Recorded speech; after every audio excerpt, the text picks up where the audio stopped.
이 시간도 주의 성령으로 기름 부어 주셔서 우리 심령이 열려서 주님과 교통하게 하여 주옵소서.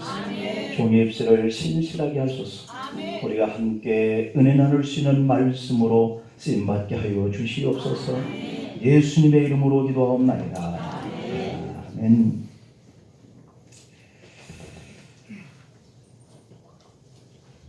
우리 한국 교회는 선교 역사가 짧음에도 불구하고 세계 교회사에서 찾아보기 힘든 그러한 만큼의 부흥을 이룬 것을 믿습니다. 할렐루야. 이 점이 참 우리에게 귀한 모습이고 세계의 사람들이 놀라는 모습인데요. 우리나라에 수많은 선교회 교단이 있습니다만은 우리 교단은 68개 노회가 있고요. 255만 명이라고 하는 장자 교단을 이루는 그러한 교단으로 성장을 했습니다. 정부의 통계청 종교인 조사에 따르면은 한국 교회 제1종교는 기독교다 이렇게 발표가 났습니다. 참으로 과분한 주님의 은혜인 줄 믿습니다. 그러나 역사적으로 보면 기독교가 공인되어서 국교가 되고 외형적으로 가장 화려한 이러한 예배당을 건축하고 교황의 권위가 나라의 제왕보다도 더 높았던 이 중세기를 후세의 사람들은 아이러니하게도 암흑기다 이렇게 얘기를 합니다. 그러니까 교회가 성장하고 그 교황의 권위가 이 대통령, 이 왕의 권위보다 더 높이 올라가져 있는 때에 세상은 암흑기를 보냈다라고 하는 역설적인 평가인 거예요. 그러니까 우리가 교회가 성장하고 교인 수가 많아지면 세상이 아름답고 평안하고 사랑이 넘치는 이러한 모습으로 가야지 되는데 그 반대적인 현상이 일어났다. 그것은 중세기뿐만 아니라 오늘 우리 한국 교회도 우리 한국 인족도 이와 같은 현상이 일어나기 때문에 오늘 우리들이 말씀으로 새로워지는 이런 교회가 다시 한번 부흥을 만들어보는 그런 해를 우리가 보내야 되겠다라고 하는 이런 해예요. 이와 같이 우리 한국 교회도 2000년대에 들어와서 마이너스라고 하는 성장, 생소하게 들리기 시작하는 거예요. 이렇게 부흥의 가도를 달리는 우리 한국 교회의 성도 수가 줄어들고 있다니 라고 하는 이런 생각을 갖게 된 것이 2000년대에 들어와서부터다라고 하는 겁니다. 그러면서 점점 하락세가 고착화되어 가고 있고요.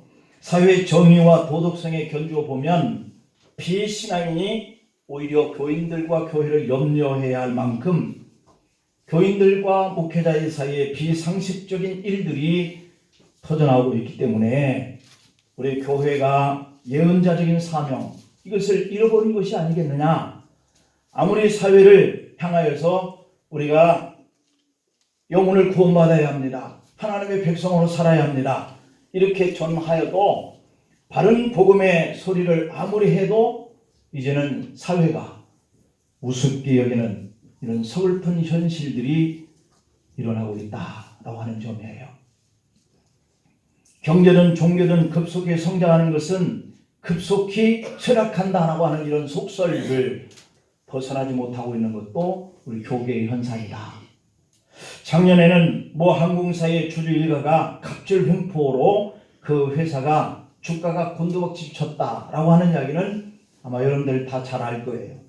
결국은 주주총회에서 재벌 오너가 이사로 선출되지 못하는 이런 결과가 나왔어요. 이게 갑질, 이런 횡포, 사회가 반응을 하는 그런 대로 나타난 것이죠. 다시 말하면 그 회사가 사회의 신의를 잃어버리고 난 결과라는 것이죠. 신뢰를 잃어버리거나 이미지가 추락을 하면 과거의 공이 아무리 크고 잘 나간다 할지라도 반드시 한순간에 몰락하는 모습을 이 사회가 경험을 하고 있다라고 하는 증거죠. 그러므로 우리 사회에서 재건하고 건재해 가고 라고 하는 이 자본이 뭐냐면 바로 신뢰다라고 있다라고 하는 거죠. 그런데 지금 우리 한국교회는 이 사회 자본인 복음을 전하면 받아들일 수 있는 이 마음에 열려지는 이러한 신뢰, 이것을 잃어가고 있다라고 하는 겁니다.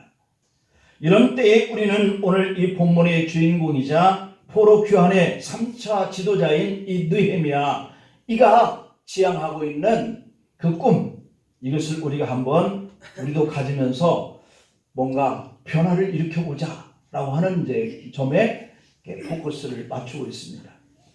그는 제사장이었고요, 선지자였고요, 그리고 유다의 어떤 왕도 아니었어요. 그는 이러한 정치인에 불과했어요. 그런데 그의 리더십과 그가 가지고 있는 이 비전과 그가 일으키고자 하는 이런 어떤 혁신이 유다의 공동체 전체를 말씀의 공동체로 재건하는 일에 결정적인 역할을 해냈다라고 하는 겁니다.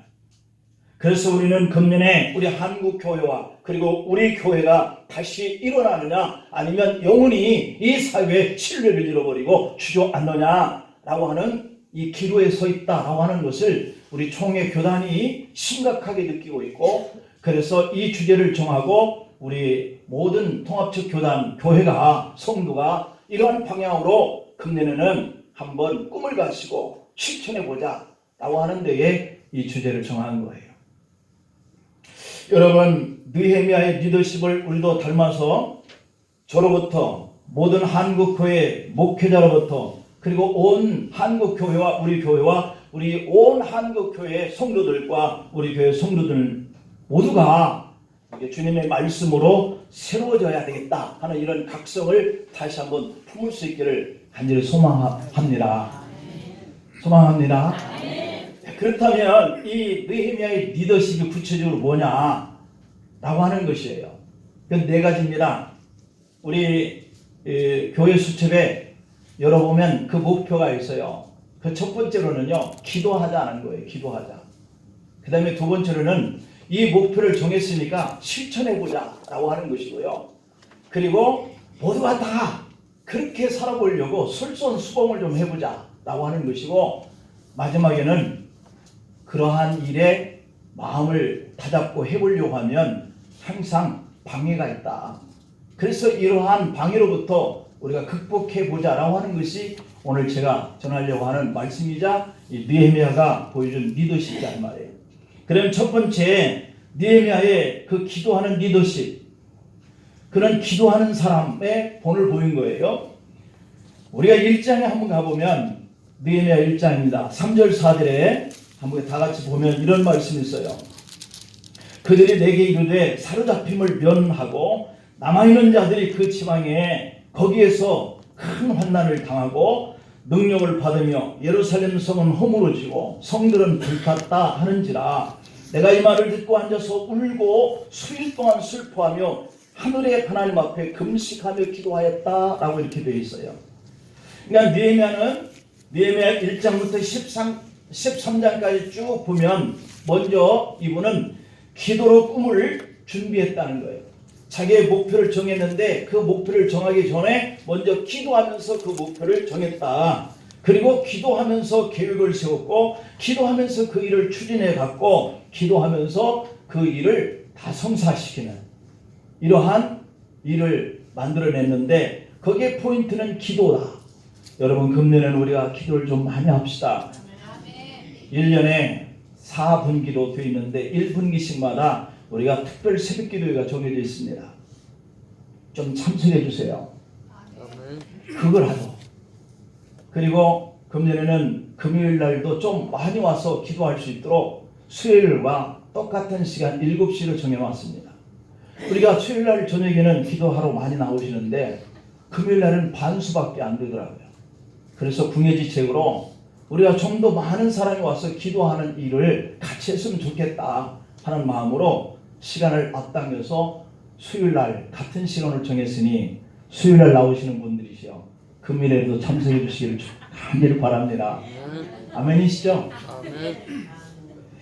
예, 이처럼 영적인 성도의 삶의 방식은 모든 일이 시작부터 끝까지 기도하는 사람이라는 거예요. 기도하는 사람이 싸우겠습니까? 기도하는 사람이 낙심하겠습니까? 기도하는 사람이 뭔가 시기하고 질투하겠습니까? 그런데 그런 사람이 있더라고요. 그렇지 않는 영적인 기도하는 사람이, 진짜 기도하는 사람이 되어야 할 줄 믿습니다. 이 기도의 차이가요, 믿음의 차이예요. 그리고 기도의 깊이가요, 믿음의 깊이예요. 기도를 깊이 하는 사람은 믿음도 깊어요. 느헤미야는 예루살렘의 형편을 듣고 애통해하면서 울면서 금식하면서 기도했다는 거잖아요. 그는 예루살렘으로부터 무려 2000km나 떨어진 이 수산궁에서 이 슬픔의 소식을 듣고요, 하나님 앞에 울면서 기도했어요. 그는 좋은 벼슬 자리에 있었던 사람입니다. 그는 아버지가 유다의 고향이지, 이 사람은 그 바벨론에서 태어났기 때문에 이민 3세에 불과한 사람이에요. 그런데 자기 아버지 조국인 유다가 예루살렘에서 무슨 일이 벌어진들 외면하고 살면 그뿐이었을 그 벼슬을 가지고도요, 그 고향에, 아버지의 고향에 이러한 어려움이 일어났다는 소식을 듣고 그는 울고요, 애통해하면서 금식하면서 기도했다는 거 아니겠어요? 근데 우리는 이 조국이, 이 민족이 앞으로 나아가야 할 이 방향을 잃고요, 나라는 두 표로 나눠져 있고요, 그리고 맨날 혼란스럽게 뉴스만 들을 때마다 우리 심중이 불편해지는 이러한 시기를 보내고 있고요. 거기다가 교회에 대해서, 주의 종들에 대해서, 성도들에 대해서 이런 가끔씩 매스컴을 통해서 나오는 그 소식들은 교회 가고 싶은 마음이 하나도 안 생기는 이런 소식들만 들려지니까 우리가 이런 소식을 들을 때마다 울고 애통해하는 그러한 신앙의 믿음의 깊이, 이걸 가지고 주의 전을 찾아야 할 줄 믿습니다. 아멘이십니까? 느헤미야 1장 6절에 보면 이제 종이 주의 종들인 이스라엘 자손을 위하여 주야로 기도하며 우리 이스라엘 자손이 주께 범죄한 죄들을 자복하오니 주는 귀를 기울이시며 눈을 여시사 종의 기도를 들으시옵소서. 나와 내 아버지 집이 법률하여 주를 향하여 크게 악을 행하여 주께서 주의 종 모세에게 명령하신 계명과 율례와 규례를 지키지 아니하였나이다. 그러면서 울면서 자기는 그렇지 않았는데도 자기가 그와 같은 죄를 저지른 사람처럼 회개하면서 금식하면서 기도했다는 거죠. 참으로 느헤미야의 역사의식과 신앙관이 예사롭지가 않습니다. 우리도 느헤미야처럼 언론과 방송을 통해서 들려오는 이 한국 교회와 우리 성도들의 형편을 듣고 회개하며 애통해하며 우려할 줄 믿습니다. 금년에는 그런 해가 좀 들 수 있기를 소망합니다. 느헤미야는 이민 3세임에도 불구하고 예루살렘의 폐허 소식을 듣고 주의 종들인 이스라엘 자손을 위하여 주야로 기도했어요. 그리고 하나님이 명령하신 계명과 그 율례와 규례를 순종하지 않은 것을 회개하며 애통해했어요. 한국 교회와 하나님을 믿는 성도들이 주님의 나라와 주님의 교회를 위해서 말씀으로 순종하지 못한 것과 그리고 자신의 일신상의 유익을 위해서만 달려가다가 하나님의 말씀을 떠나서 하나님께 범죄했다고 오늘 그는 울고 기도했어요. 그러한 신앙처럼 교회와 백성들이 하나님을 떠나서 방탕하고 세상의 손가락질을 받는 그런 주님의 책망받는 이 죄는 곧 내가 회개해야 할 죄처럼 우리가 여기시기를 소망합니다. 그래야 회개가 되고, 그래야 기도하게 되고, 그래야 애통해 할 수 있는 기도의 영성을 가지고 살 수 있어요. 우리 한국교회가 부흥하던 그 초기에는 목사 안수 받을 때는 그 조건이 단독 목회를 시작해야 안수를 줬어요. 그리고 개척교회를 시작해야만 안수를 줬거든요. 그래서 전사 때 교회를 개척을 하는 거예요. 쉬운 일은 아니지만 그래서 교회당을 짓게 되고 교육관을 짓게 되고 그리고 교회를 이렇게 세워가면서 해외 선교사를 파송하기 시작해요. 그 시대의 목회자들은 그렇게 목회하는 것이 정상적인 그런 과정이라고 생각을 했어요. 건축은 당시로서는 선택의 여지가 없는 절박한 문제였고, 왜냐하면 안수를 받아야 하니까. 목회자나 성도나 모두에게 그러한 교회를 세워가려고 그것이 정말 힘든 일이었지만 교회를 세우는 목회자나 그 교회에 와서 함께 교회를 세워가는 성도들이나 온 성도들이 함께 청춘과 눈물과 물질을 바쳐가면서 오늘의 천만 성도의 기도 시대를 이뤘다는 사실이에요. 그때는 그저 교회의 부흥이 꿈이었던 시절이었고 목양 일념으로 목회자와 성도들이 열심히 교회를 섬겼어요. 그런데 지금 한국 교회에 들려오는 소리는 너무 냉정하고요, 너무 우리 마음의 아픔입니다. 물론 한국 교회와 목회자들의 변화를 바라는 마음이겠지만 정체불명의 자료로 공격을 당하고 있어요. 목회자의 위상을 짓밟고 지나친 혹평을 인터넷 기사나 SNS상에 도배를 이루고 있습니다. 교회까지 나가지 않는, 그리고 가정 안에서 영상이나 보면서 예배를 대신하는 사람들이 늘어나고 있는가 하면 교인들의 그런 증거와 기도회로 모이기 싫어하면서 주일에 단 한 번 예배드리는 썬데이 신자들도 늘어나고 있습니다. 여러분, 주일날 난 예배 한 번 드리는 것에 속하지 않기를 바랍니다. 아멘? 아멘을 못해. 새벽 시간도 있고요, 수요일도 있고요, 금요기도회도 있고요, 주일 오후 예배도 있고요. 우리가 정말 예배 드리려고 교회만 생각하면 너무 많은 시간들이 예배로 모이고 있어요. 매일매일 새벽에 모이죠. 여러분, 오늘 기독교 내에서도 이렇게 영성이 퇴락한 교회와 성도들의 그러한 자업자득이 였기에 이러한 지탄을 받아도 변명의 여지가 없다고 말하지만, 그래도 바르게 무릎 꿇지 않은 7,000명의 남은 자가 있듯이 여전히 여러 가지 약주권 속에서도 생계를 위해서 살지 않고 사명을 위해서 사는 분들이 많고, 수십 년 목회를 해도 집 한 채 소유하지 못한 채 그리스도의 종으로 자족하며 살아가는 그러한 주의 종들 다수인데도 도매금으로 모두를 불의한 사람으로 취급을 당하고 있는 이러한 때에 목회자와 성도들의 마음에는 한편으로는 분노도 일어나요. 그러나 지금 우리는 느헤미야가 고국에서 들려오는 소식을 듣고 애통해하면서 금식하면서 기도하였듯이 우리 한국 교회와 온 성도들이 마음을 한번 다잡고 금년에는 기도하는 일에 순종하여서 우리의 믿음의 영성이 오늘 이 느헤미야처럼 그렇게 깊어졌으면 간절히 소망합니다. 두 번째로는 느헤미야의 비전 리더십을 우리가 닮아야 한다. 이 비전은 꿈과 같은 의미예요. 느헤미야는 작은 성공과 현실에 안주하지 않으면서 모든 기득권을 다 내려놓고 고난받는 동족과 함께하기로 작정하면서 때를 기다렸습니다. 오늘 본장 2장에 보면은 12절에 한번 볼까요? 느헤미야 2장의 12절 말씀에 내가 하나님께 예루살렘을 위하여 무엇을 할 것인지 내 마음에 주신 것을 내가 아무에게도 말하지 아니하고 밤에 일어나 몇몇 사람과 함께 나갈새 내가 탄 짐승 외에는 다른 짐승이 없더라 하였습니다. 여러분, 마치 모세가 바로의 궁을 떠나면서 고통당하는 이 동족과 함께 했던 것처럼 느헤미야도 조국을 사랑하는 마음으로 불탔다는 거거든요. 그러면서 그는 비상한 꿈을 세웠습니다. 그의 비전은 모든 유다인들을 하나가 되어질 수 있도록 이끌어야 되겠다.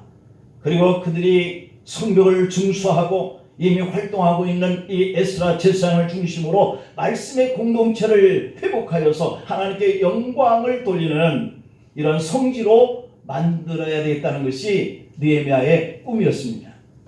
서로 바벨 시대의 성전이 건축되었지만 거기에서는 하나님의 율법이 낭독되지 않았다면 그것은 그냥 건물에 불과했을 거예요. 오늘 우리 교회도 하나님의 말씀이 선포되어지고 그 말씀을 들으려고 하는 성도들이 없다면 이것은 그냥 건물에 불과한 거예요. 그래서 느헤미야는 하나님이 장소에 하나님의 아니라 율법책 하나님의 이심을 이 수상궁에서 경험적으로 그들을 이제 이끌어갈 그러한 깨달음을 갖게 된 거예요. 그래서 느헤미야는 하나님이 자기 마음에 주신 말씀을 새롭게 가르치는 이런 비전을 품고 기도하기 시작합니다. 그 비전은 백성들의 신앙의 회복과 신앙을 혁신해야 되겠다라고 하는 그런 계획이었어요. 잠언 29장 18절 말씀에 보면 묵시가 없으면 백성이 방자하여 행하거니와 율법을 지키는 자는 복이 있느니라. 아멘. 그 말씀이 있어요. 우리가 하나님의 말씀을 듣지 못하고 그분의 계획을 우리가 생각하지 않고 살면 방자에 산다는 거예요. 왜요? 심판도 없고 하나님의 축복도 없으니 방자하게 살 수밖에. 그러나 율법을 아는 자, 지키는 자는 복이 있다 그랬단 말이에요. 여기서 묵시라고 하는 말은 하도이라고 하는 시구리에 나는데 꿈이나 계시 혹은 비전을 말해요. 꿈이 있어야 될 줄 믿습니다. 꿈이 없으면 우리는 그냥 그럭저럭 아무렇게나 살아요. 지금 사회와 국민들은 교회를 교회답게 해달라라고 하는 요청이거든요. 성도가 성도답게 살아달라라고 하는 그런 요청이거든요. 이 교회라고 하는 우리의 기도 제목, 이것은 지금 이 사회와 국민들이 교회를 교회답게 성도가 성도답게 해달라라고 하는 그런 요청에 대한 그러한 꿈을 우리가 세운 거예요. 목사에게 교회는 어쩌면 가정과 자식보다 우선입니다. 목사의 삶을 짜고 짜내면 교회라고 하는 것이 나와요. 필연적으로 교회를 사랑할 수밖에 없고 사명적으로도 교회를 위해서 헌신할 수밖에 없는, 참으로 교회를 교답게 세울 수만 있다면 그것으로 족하게 생각하는 마음. 솔직히 어느 목사나 어느 장로이건 옷을 벗기 전에 섬기던 교회를 교회답게 세우자 하는 꿈이 없는 분이 없어요. 물론 우리는 그렇다고 교회가 목적은 아니지요. 교회를 이 땅의 왕국으로 세워지려고 하는 것도 아니에요. 하지만 우리가 은퇴한 이후에 더 이상 주님을 위해서 봉사나 헌신할 수 있는 힘이 없어질 때 물러나서 돌아보면 오직 주님의 그 이름만 남는 그런 교회가 되어야 하지만, 또한 헌신한 열매로 교회가 든든히 세워가는 그런 모습도 보고자 하는 마음이 우리에게 있는 줄 믿습니다. 여러분, 금년에는 우리가 섬기는 교회를 통하여서 그리스도를 더 깊이 만나고, 또 그리고 이 세상 사람들이 교회가 교회다워지고 성도가 성도다워 달라라고 하는 이런 요청에 우리가 새로지자라고 하는 이런 꿈을 우리가 표어로 정했다고 하는 것. 그래서 이 두 번째 의미처럼 이 꿈이 실천되어지는 역사가 일어나기를 소망합니다. 세 번째로는 솔선수범하는 리더십을 담자라고 하는 겁니다. 오늘 본장의 17절을 보면은 이렇게 기록되어 있어요. 후에 그들에게 이르기를 우리가 당한 곤경은 너희도 보고 있는 바라. 예루살렘이 황폐하고 성문이 불탔으니 자 예루살렘 성을 건축하여 다시는 수치를 당하지 말자 그랬습니다. 이 한국 교회가 무너져가고 한국 성도가 무너져가고 있는 이 공경을 너희도 보고 있는 바라 라고 하는 이 말이에요. 여러분 4장 23절 한번 볼까요? 4장 23절에 보면은 나나 내 형제들이나 종자들이나 나를 따라 파수하는 사람들이나 우리가 다 우리의 옷을 벗지 아니하였으며 물을 기르러 갈 때도 각각 병기를 잡았느니라 이렇게 되어 있어요. 이 말이 주전 444년 제3차 포로 귀환한 이 지도자였고, 그리고 유다 총독으로 부임한 느헤미야였어요. 그는요 조용히 민족 시찰을 통하여서 현장을 살폈다라고 하는 거거든요.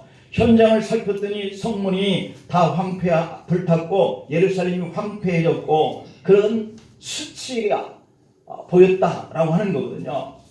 우리가 탁상 먹는 정책이 아니라 현장을 꼼꼼하게 살피면서 4km나 되는 이 성벽을 42구역 10개의 문과 4망대를 세울 그런 세밀한 계획을 느헤미야가 세웁니다. 그리고 지도자들에게 이제 다시는 수치를 당하지 말자 이렇게 외쳤고요. 그리고 우리가 수치를 당하지 말자라고 하는 이런 동기를 부여하면서 동시다발적으로 성벽을 쌓되 내 집 앞은 내가 세우자 하는 이런 슬로건을 내세우면서 백성들이 큰 부담을 느끼지 않도록 구간을 정하고 그들이 나누어서 서로 분업과 협업을 통하여서 이스라엘 정체성과 동질성을 회복해 가게 하는 일에 솔선수범했다라고 하는 거예요. 우리가 금년에 각 구역을 정하고요, 각 부서를 정하고요, 그리고 남녀 선교회와 우리 권사회를 두고요, 교사를 세우고 찬양대를 세우고 그리고 재직과 항견직과 당회원을 세우고 목회자가 세워져 있습니다. 이것은 분업입니다.